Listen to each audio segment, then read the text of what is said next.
G'day, Sammy here. When working with one of my clients last week, someone asked me, why are there so many fields on the general journal? Well, they're all needed in one form or another. It depends on how you enter the data. So, let's take a look.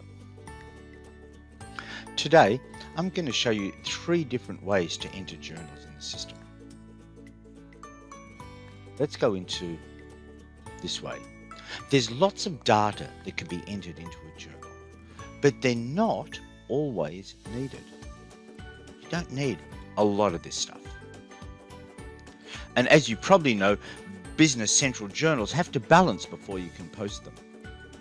Sometimes you need to enter a journal with a balancing side, and that's what we're going to do now. You need to make sure you show these columns over here. For example, I would put in some consulting services, and $12 went to the wrong account. It really should have gone to that account over there. So there's an example. Or I might say, look, really, I posted into cleaning services too much, and it really should have gone against the electricity and heating. So you can see here we've got the debit is going to go to consulting and the credit's going to there. In this case, it's the other way around.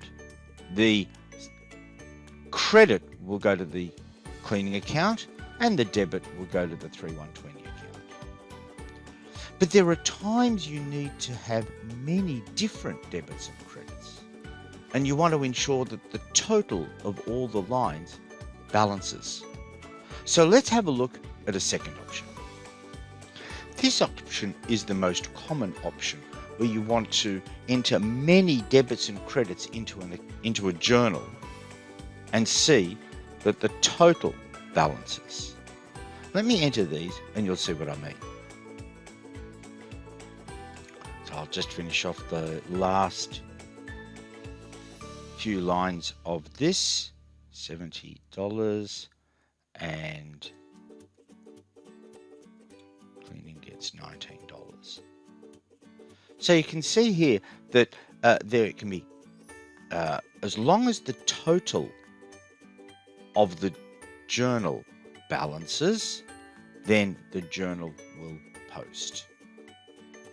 You can have different examples of posting dates and document numbers as long as the total balances.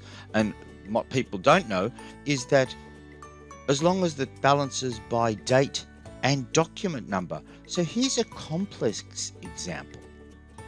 On the 1st of June, the 3rd of June, and the 4th of June, that journal would balance. What some people don't realize also is what these fields mean. So watch as I scroll down from one line to another. That's $12. That's a running balance as you go along. And that's the total balance of the journal. Notice how the balance moves up and down as I move up and down. But guys, sometimes you just want to think in terms of debits and credits, not positives and negatives like we can see here. And you may not want to think about posting dates and document numbers. So all you need to do is simply change the view and show fewer columns. What we're going to see here is the posting date disappear, the document number disappear. That'll come up into the header.